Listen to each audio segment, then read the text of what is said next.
topic. Each of them comes with a very different perspective. So I think we'll get a nice sort of 360 view, if you will, or at least multiple angles on it. And I have a few questions that we prepared for, but we really want this to be interactive, right? So we're looking forward to your participation. So we'll kick things off and get things going, but we'll come to you for questions pretty quick. So with that being said, I guess we'll just start with Yuri. Go ahead and introduce yourself.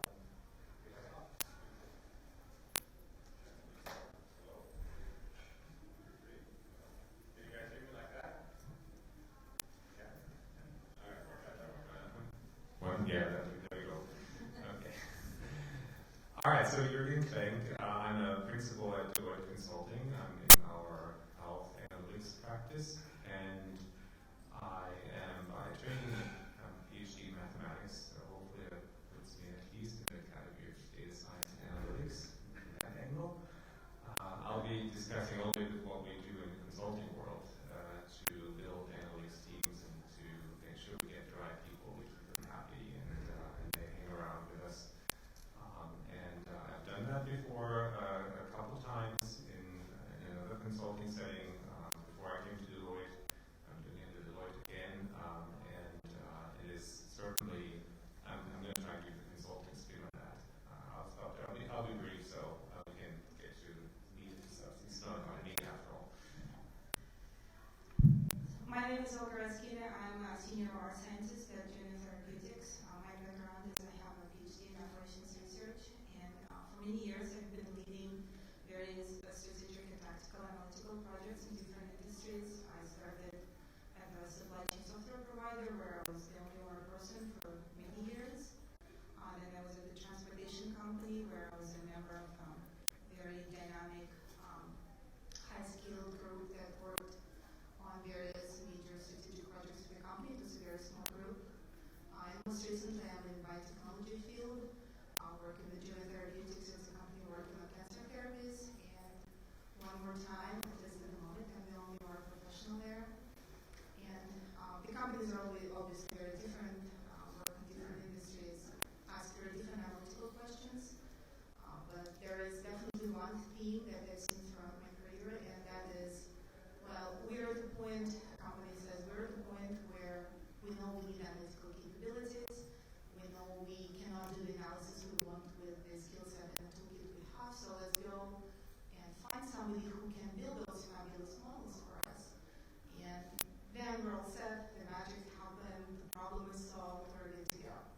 And I've seen that so many times, and it's pretty much expected to start that way, but I think we often overlook what happens the other 80% of the time when we're not building the model, starting with problem definitions and framing the right business question, going all the way to process controls and change management.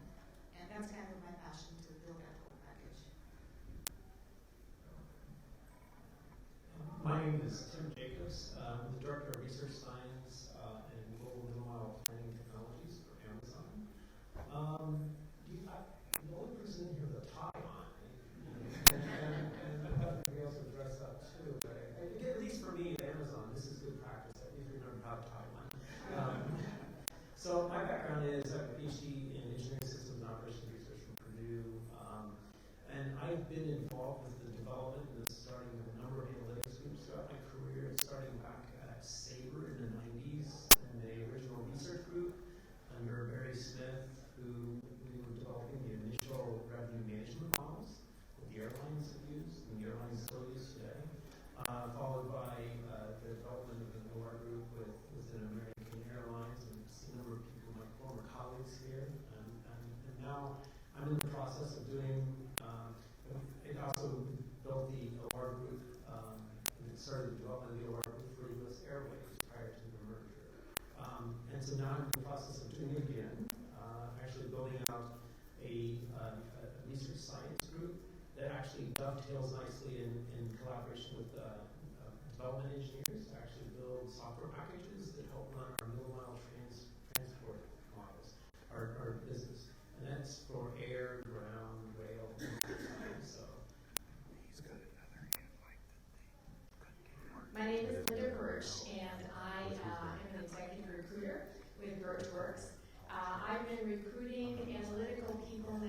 for over 30 years. I don't have a PhD, but I do have a bachelor's degree in industrial engineering. Went on for my MBA, and then I worked for 5 years on the corporate side. I was with Whirlpool and then also with Pepsi before I got into executive recruiting. So when I started recruiting back in the 80s, it was this tiny little specialty area, operations research. Nobody ever heard of it. And now it's everywhere. So I'm so excited to have been a part of this and so excited for you all to be at the right place at the right time, which is also true for me. So we recruit across the country at all levels at Birchworks, and we also are very involved in providing our audience with lots of information about what's going on in the market. I really believe in making sure that the information that I gather from all of you is something that I can go out and share with the rest of the community. So keep track of my blog.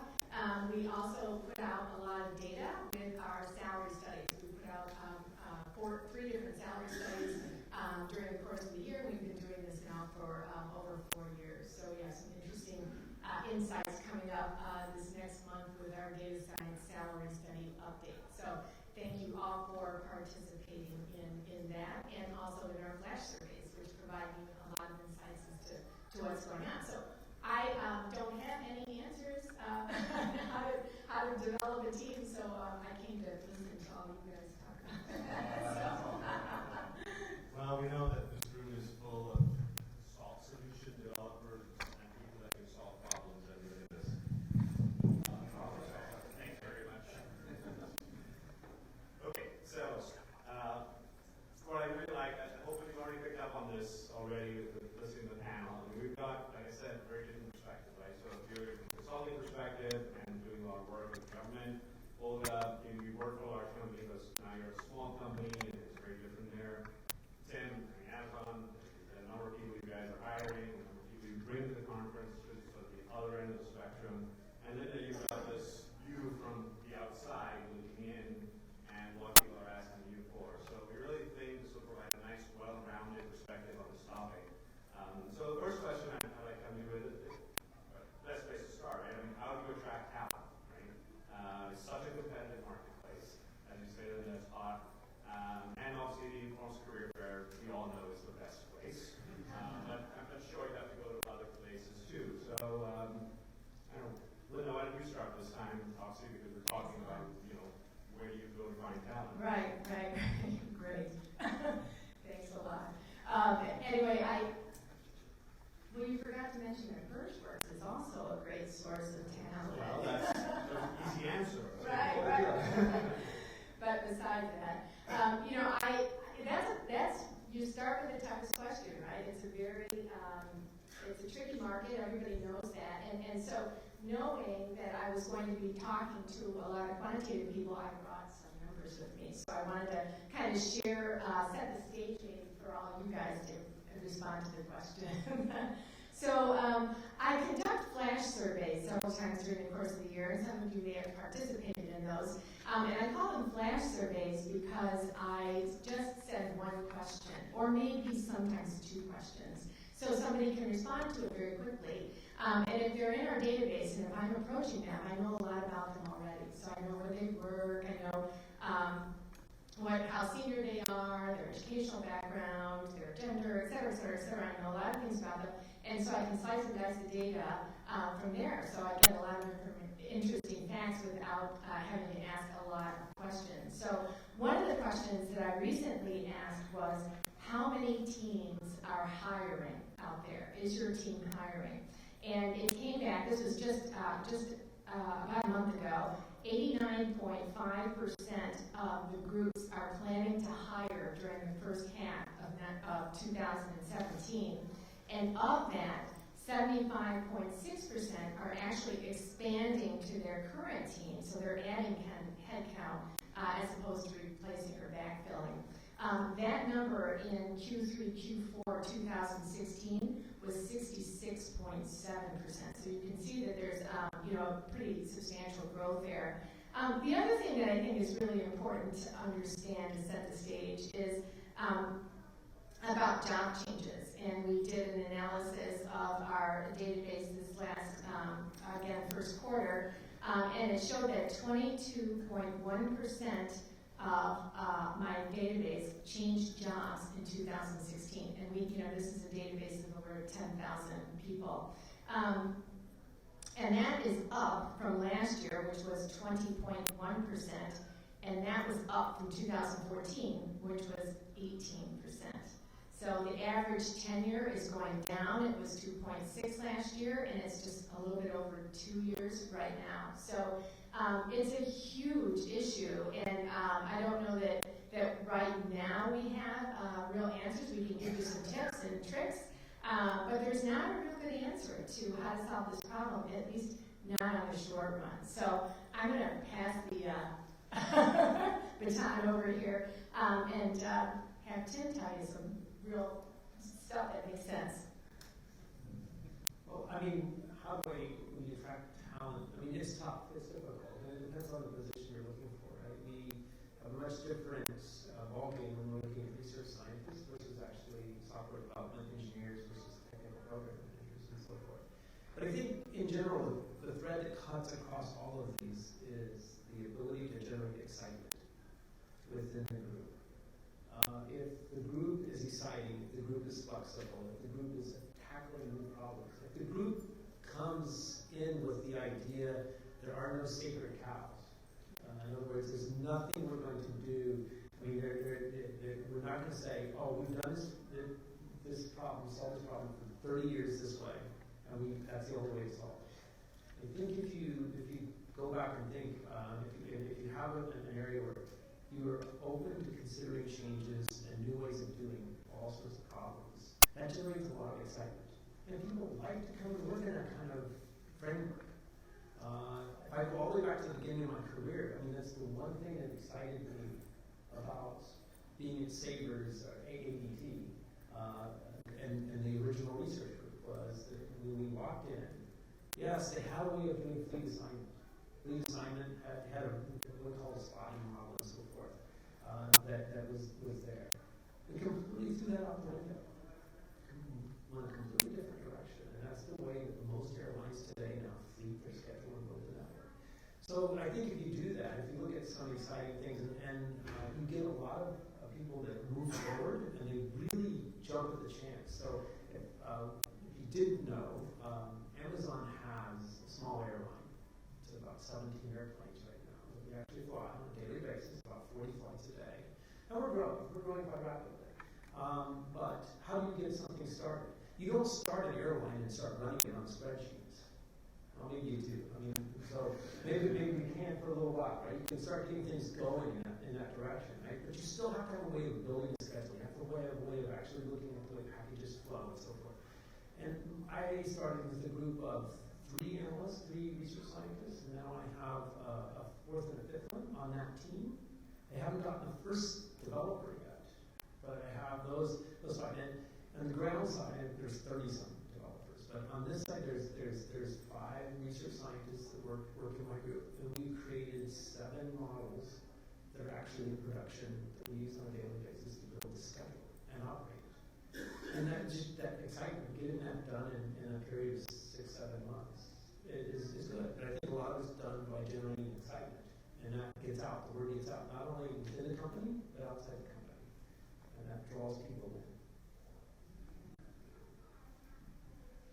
Right. I think I agree with a lot of things that Tim said. And from my perspective, I think there are 3 major components to attraction. One is probably the most important one. Is there a mission? Is there an exciting mission? And is there really an opportunity to make real difference? And that's one of the reasons I joined June a year ago. What kind of work is there? Is it challenging? Is it fun? Is it exciting? Is it something new? The second is there an exciting and fun group of people that's great to work with and great to learn from? And the third, which is no less important, is there a champion who really understands the value of analytics and can promote it, and who understands what it takes to build an analytical project and analytical solution and can provide those resources, and also understands what barriers there are organizationally and can help remove them. So I think the rest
nobody's talking about compensation, and I can certainly talk about that. One of the flash surveys that we did about a year ago was asking people what were the two top motivating factors that would incent them to make a change to another organization. The bad news is 47% said salary, and that was the number one factor. 44% said opportunity for growth, and 38% said challenging work. So those are the top three motivating factors, but you can't ignore the fact that salary is the number one factor. So I think it's really important for everybody to understand where your organization fits from a compensation perspective, and you can download my salary studies free. They're on our website. But it's really important to know those numbers. You know, and the other thing is, you know, people get an average of 14.3% increase in compensation when they're changing jobs. They know that. So again, to hang on to your people, it's going to be very challenging into the future to be able to combat that. So you really need to just be aware of what's going on out there so you can make sure you stay in tune to your people and continue to motivate them. So, and one other thing that you know, I'm pretty close to is how smoothly the recruiting process works. And if your recruiting process is buttoned up, that you're selling your organization all the way through the process, getting back to people in a timely manner, and doing it in the right way, even if you're not interested in them, to make sure that you maintain those relationships. I mean, Glassdoor has changed the way people get information about everybody's companies, and you need to make sure that your Glassdoor profile is a very positive one. And that takes a lot of work, and I think a lot of organizations don't give that enough attention. So I just want to add a couple things. Great ads. I think the power of different perspective, right? It's nice to kind of see it from that. I definitely have plenty more questions that I could go to here, but I'm more than happy to open it up to the audience right away. Yes, sir. So building an analytics team is a business case as much as it is a problem. You talk about how you persuade leadership to invest in your teams when maybe you're small and don't have a lot of wins to point to. Sure. So let me repeat the question, just so we get it heard properly and make sure I got it right. So building an analytics team, it's other than all the recruiting stuff, you got to make an internal business case. So if you're early in the process or you have to convince people to make that business case, how would you do that? Who wants to take that? Looks like you're going to I'll start with the ROI, perhaps. So, I mean, big or small, you need to always have a good understanding of what the return on investment is that you're going to provide to, you know, even if you're in a startup environment. I ran a startup company at some point in my life, and you're being held accountable to produce a return on whatever investment you choose to make, whether it's building a team or anything else.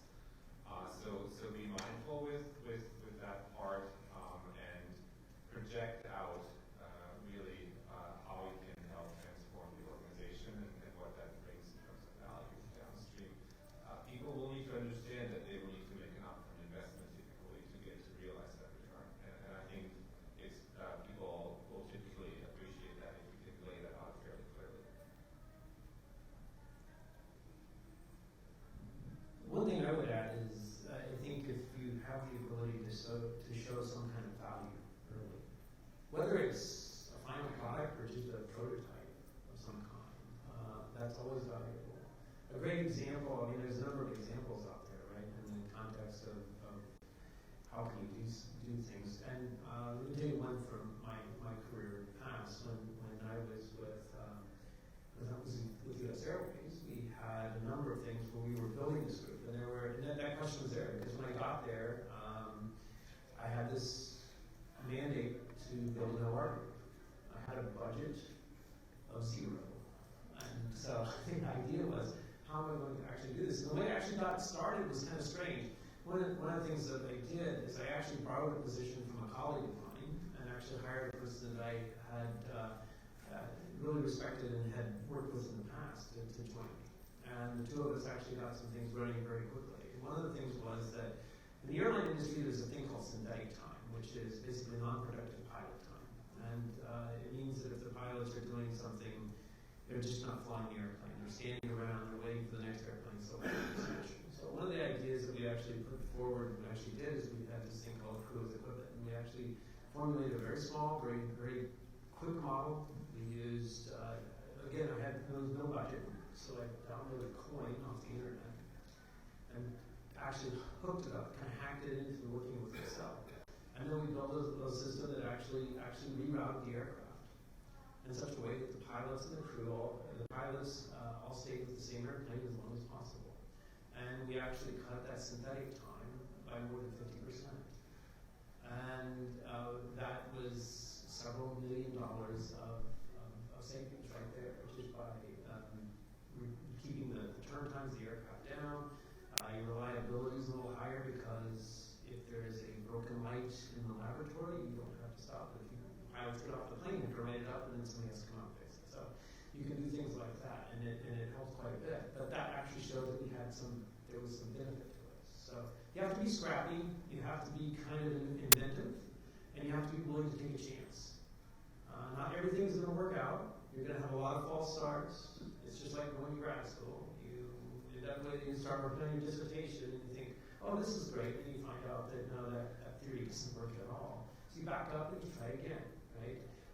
But you use your intuition and to help kind of prove the point and work your way to the right thing as quickly as possible. And that helps out quite a bit. And then the next time around, the executives will say, oh yeah, didn't that group actually save us X number of dollars last year? Or we have a reliability problem.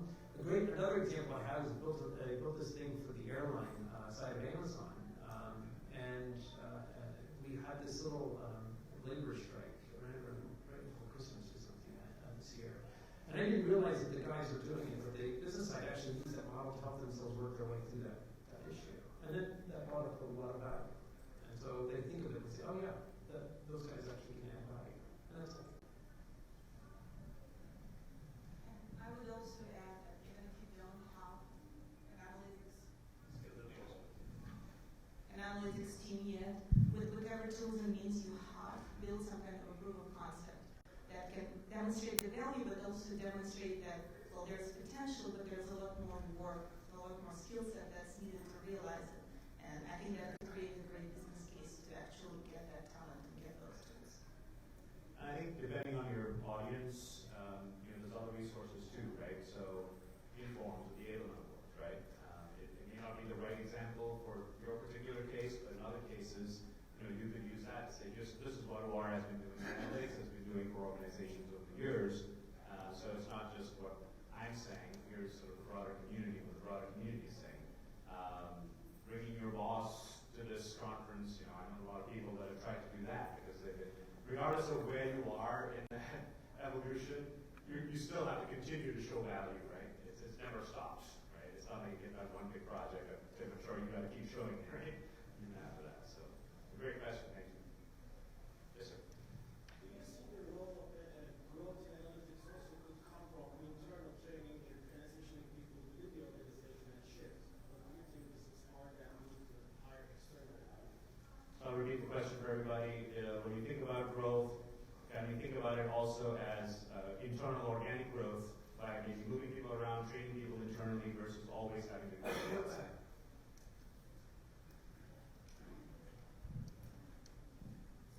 I think that's very, very important. And not only is it an important tool to use to expand the capability within an organization, but I also think it's important to incent your people to stay with you. If you're investing in them, if you're training, that's a great way to signal that you're very, very interested in them staying with you on a longer term basis and hopefully increase employment time. The other factor that I think comes into play that I've seen is people really enjoy teaching each other. I hear stories all the time from my candidates and clients. But here's one that I heard from a guy, one of the leaders in the analytics team at Nielsen, was saying that he brought in, this was like 3 years ago, he brought in a guy, a young man who was really good at Python. and most of his team is still on SAS, but they wanted to learn Python. So they put together a series of lunch and learns, and this kid taught a whole bunch of people, whoever wanted to come and learn Python for these lunch and learns. So, that's just a great example of how to get people excited about continuous learning, which is absolutely critical for people's careers from now on. So I think there's definitely a lot of value in doing internal training and internal transition, but that really depends on the nature of your project and what kind of skill set it requires. There's a lot to be learned internally, especially if you already have people with similar skill sets, but there could be also a case where you come to complexity of a project that nobody really understands in the company, and at that point you might need to go outside either to consulting academia or really hire somebody with deeper expertise as well. You and I have talked about this quite a bit. It was on stage, no, it was on stage. So I'll give a little bit of a different answer in that case for that reason. So yes, you can train people, and we all know about how much you can train versus what it takes to actually get through a rigorous academic program and get a degree like a PhD. I don't think that there's an equivalent training part that would get you that. But you can certainly train people to a certain degree. What I found interesting is in an organization, as organizations are trying to become more and more data-driven and really embracing analytics, not just as a, oh, we'll do a little toy project over there, or we do a little bit over here, but they're seeing it more as something that they want to do throughout. There are a lot of people that have no idea what this is all about, and it's like, foreign to them. They don't know what it is. They may not trust it. And so what we have done is also put a program together we call conversational analytics. And that means you basically get people that have no background, no understanding of the subject at all, to at least get them exposed to what it is, so that they can understand and appreciate it at a fairly rudimentary. That doesn't make them practitioners or even experts at all. But if they're executives that just need to make smart decisions and need to at least understand it at a conceptual level what it is, that gets them over that hurdle to be at least in a position that they can make decisions. So that's another element to consider. It's not just about those that are wanting to become practitioners. It's all about a lot of the rest of it that we need to keep in mind as well. Great. I think one of the things I would add to that is that, there's this old adage, those who can't teach, right? And I would argue that those who can't teach others have no chance of actually selling the idea. And the real problem is that if you say, well, the model says this is the model solution, we should just do it. No. You've got to go back and be able to explain to somebody, people of various levels of education, various levels of expertise in other areas, right? This is how I did this. This is how I solved the problem. These are the assumptions that I made. And my assumptions may not all agree with what you would think on the business side. And we can clarify that and we can modify that. But this is what I found and this is how I found out that answer. Be transparent. Let them feel, if you bring them along in that context, they may not understand the differential equation that you solved to get the answer. They may not understand the simplex algorithm or barrier algorithms and so forth, but they'll understand the basic concept of exactly what you're trying to do and the solution actually comes, where the solution comes from. And there's nothing better than having an executive, you can't have an executive blindly trust what a model says. You're going to find that they're going to be much more supportive if they have at least a basic understanding underneath of what's going on, and all their analysts as well, especially on the business side. So I think we touched on a few levels of the whole training idea. I think what you were talking about was adding to your analytics team and training analysts in other areas. And Tim, I think what you just touched on is also there's a sort of training component for people absorbing or receiving. How do you get that message across? And we heard examples, I think, at this conference where certain organizations are actually putting together sort of programs to actually train leaders in being able to kind of understand various analytics concepts so that they can introduce those into what they do.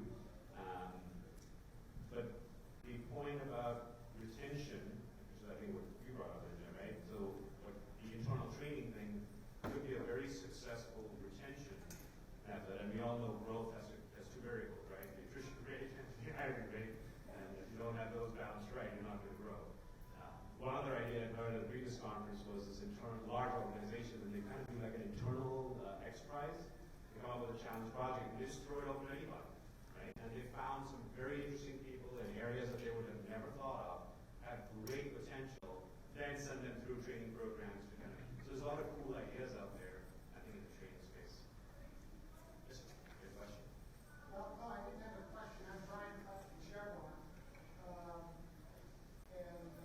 Had 25 years with Chevron building the decision house practice, so I can relate to all this stuff.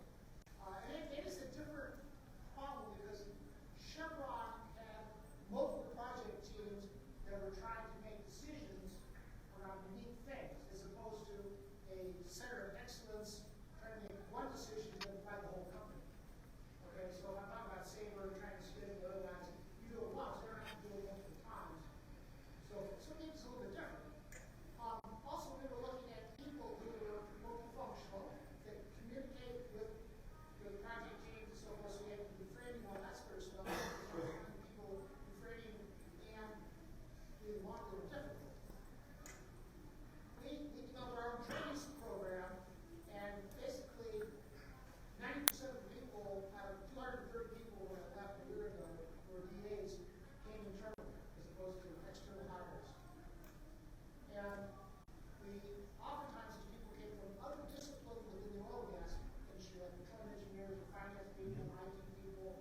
They didn't actually have to be training, but we taught them what they needed to know to go out and work with project teams. So that's a different perspective. That worked very well at Chevron with all the internal training. And that was another way of developing people. She said, I want you to be my helper and teach you this class. And if you can't teach it, you learn it much better than you just do what you know. Absolutely. Yeah.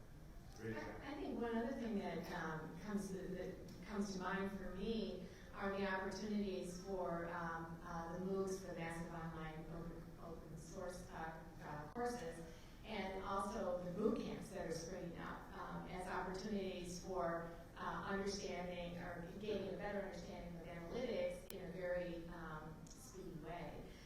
And I think I'm a little bit skeptical because I agree with Jurgen that nothing beats an education, a formal education, because analytics and when you're getting into data science and computer science applications, it's really tough. And so you can't just expect to come out of boot camp after 12 weeks and know all this stuff. So it kind of goes back to getting that formal training in an academic setting, I think. Maybe I'll unenroll from that 12-week program.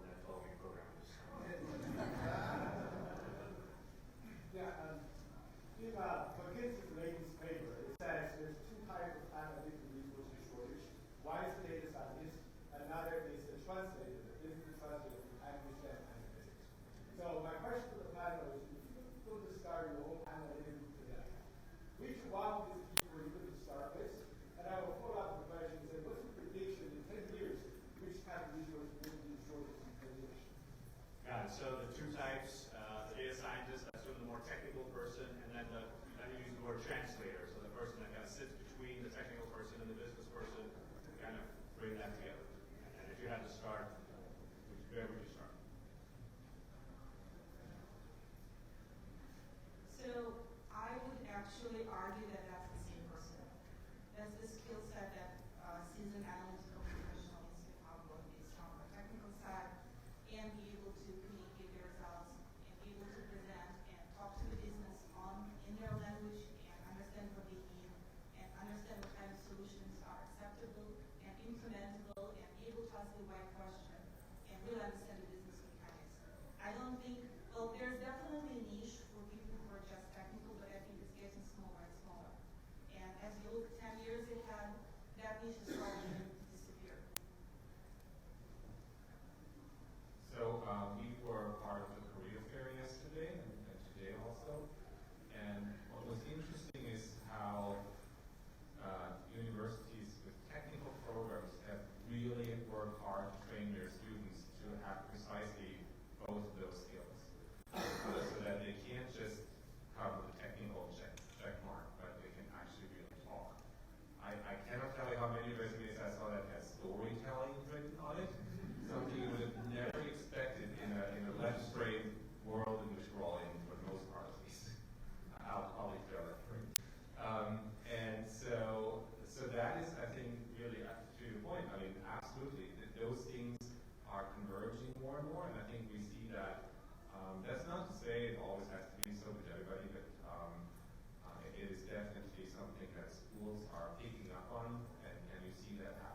really well on display yesterday for those who were at the trade fair. Yeah, and I worked on a number of senior level roles where the person is going to be the first quantitative person hired into the organization. And it's very interesting because I hear, just like Olga was saying, they're looking for both in that leader. They want somebody who's still pretty close to the data, that's not afraid of being hands-on. And, you know, a lot of people that I work with, you know, they're quantitative people to the core, and so they never like to get too far away from the data. It just, you know, gives them the willies, you know, to not be, you know, spending some time developing models. So I think it's always important, you know, my advice to you as you get more senior is to make sure you stay close to the data. And it's going to be important as you become a leader and as you possibly bring another organization into the quantitative world, that you have both of the skills. But is there a question of scale, though? So, Tim, I'm interested in your perspective. So, I mean, as you get bigger, now do you have to kind of think about this slightly differently? In terms of each person having sort of both sides, the storytelling and the analytical? It's always great to have it. But. Yeah, I think even when you're scaling, you have to have people that can be close to the data and communicate as well. It's one of the it's kind of a fundamental thing. I mean, the other thing is you also have as you're in a larger corporations where we have the bandwidth to do it. You have these individual contributors that basically work their way up through the system, right? As well as the manager side. I think it's important for the individual contributors are going to be very close to the data. They're going to be very close to the science and the math, and that's good. I think it's also, like what Lynn was saying, is that it's very important for managers to actually be close to that and have a good understanding of that. I mean, there's no better way to have confidence than if you're the senior manager, the director, or whatever, and you can actually speak to the point and speak to some of the assumptions off the cuff. You don't have to have notes to do it. You can sit there and say, yeah, this is what's being done here, and this is why it's being done that way. That gives a lot of confidence, not only to the people above you, but also to the people around you and the people that work for you. Because then they know, oh yeah, Tim understands what's going on here. That's better than, Tim hasn't got a clue as to what I'm trying to do here. And I know he's going to mess this up.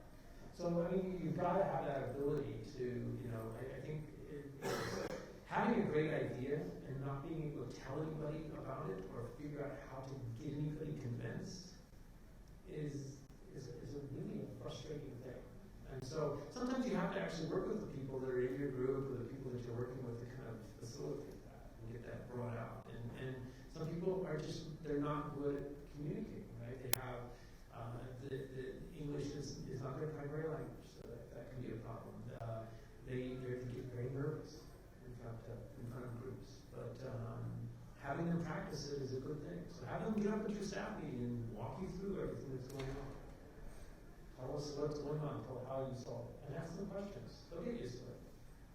So to make it abundantly clear, I think this is a world where analytics, data science, that is becoming mainstream, and it's our responsibility to be able to represent well in front of those that aren't data scientists. I think we really need to, and it will become more and more ingrained in people, that they need to not only know the subject matter, they need to be able to be conversational about it, be able to talk. Absolutely. Otherwise, it will not become mainstream. And there's always opportunities for pairing people up, right? You could have somebody that's brilliant, right? You don't want to give up that technical skill, and sure, it'd be great if they were great communicators, but I would say that if you have the opportunity to pair them up with somebody who's also a great communicator, and then you can, you know, let people play to their strengths. There's a thing in leadership, we talk about strengths finders, right? Putting people in zones where they're just not comfortable all the time is probably not a very good retention strategy, right? So if you have the opportunity to do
you need both. Which one would I pick at TCL?